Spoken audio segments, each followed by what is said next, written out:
তো দর্শক, আমি বলেছিলাম না যে বাবরি মসজিদ হবে না হবে না হবে না, মনে হচ্ছে কথাটা তাই ঠিক হতে চলেছে।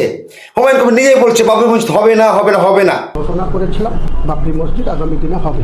সরকারের হোম ডিপার্টমেন্টের একটা জিওতে বাবরি মসজিদ বলে কোনো ট্রাস্ট করতে নিষেধাজ্ঞা আছে। আপনি বিজেপি রাজ শক্ত করছেন, তাই বেলডাঙায় এসে এই বাবরি মসজিদ বেশ করেছি ক্ষমতা থাকে তো রুখে নেবে, বেশ করেছি।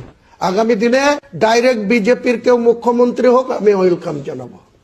আপনি সরাসরি বলছেন যে একদম।